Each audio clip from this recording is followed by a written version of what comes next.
I'm coming for you! Have me! Take my hand! The wind rolled across the lonely Wyoming plains like a restless spirit that evening, bending the tall yellow grass and rattling the loose boards of the old ranch house. Caleb Turner had lived alone on that ranch for nearly 8 years, long enough for silence to feel like a companion. His days followed the same rhythm: sunrise over the mountains, coffee brewed strong and black, horses fed before the sky fully brightened. That evening had been no different. Caleb had just finished repairing a section of fence and was sitting on the wooden porch with his boots resting on the railing, watching the sky turn deep orange behind the distant hills. The ranch dog, Rusty, lay beside him, ears twitching at the sounds of crickets and the faraway call of a coyote. Life out there moved slow, but Caleb preferred it that way. The quiet gave him space to forget the things he'd seen years ago when he worked as a ranch hand in rougher territories where men solved problems with fists and guns. He had come to this isolated valley to start over, hoping the past would stay buried behind him. But peace, as he would soon learn, has a way of ending when you least expect it. Just as the last light slipped behind the mountains, Rusty suddenly lifted his head and growled low in his throat. Caleb frowned. The dog rarely reacted like that unless a stranger was close. He leaned forward, scanning the dirt path leading to the ranch gate. At first he saw nothing, just the dusty road stretching toward the darkening horizon. Then he heard it: footsteps, slow, dragging, uneven. Caleb stood up, instinctively alert. A moment later, a figure stumbled into the faint glow of the porch lantern. It was a woman. Her clothes were torn and smeared with dirt, and her hair hung across her face like she had been running for miles. She tried to take another step toward the porch, but her legs gave out. She collapsed onto the wooden steps with a heavy thud. Caleb rushed forward. As he knelt beside her, she lifted her head just enough for him to see her eyes, wide, terrified, and glistening with tears. Her lips trembled as she whispered something so faint he almost missed it. "They hurt me." Then her body went limp, and she passed out. Caleb felt a surge of anger rise in his chest. Whoever they were, someone had done this to her, and judging by the bruises on her arms and the fear frozen in her face, it had not been a small thing.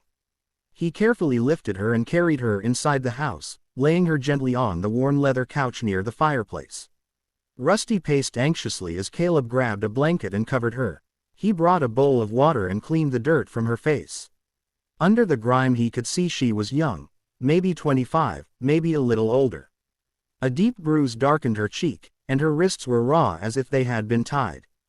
Caleb's jaw tightened. Whoever had done this was going to regret it. But first he needed to help her. He placed a damp cloth on her forehead and lit the fire to warm the room. Hours passed. The night grew colder, and the wind outside howled through the valley like a warning.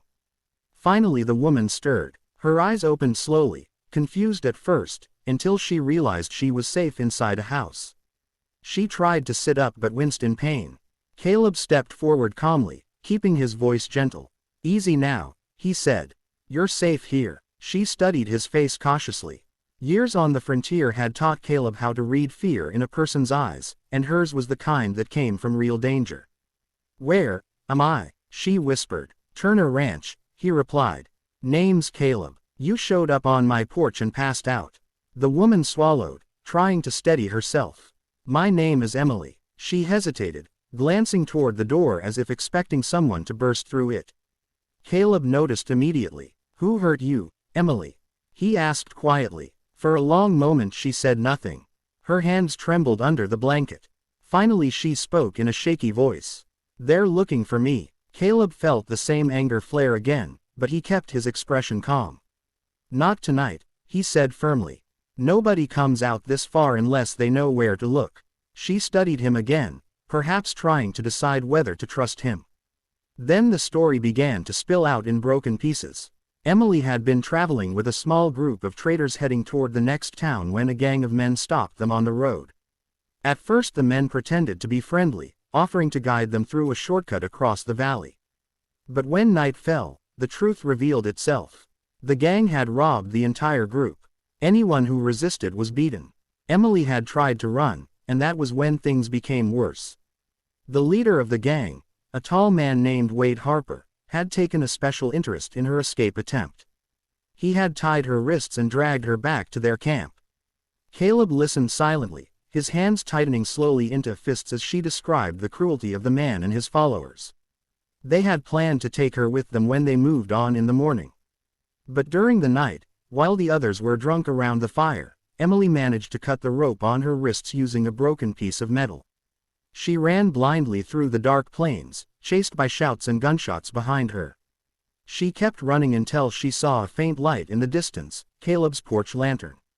That light had been the only thing guiding her through the darkness.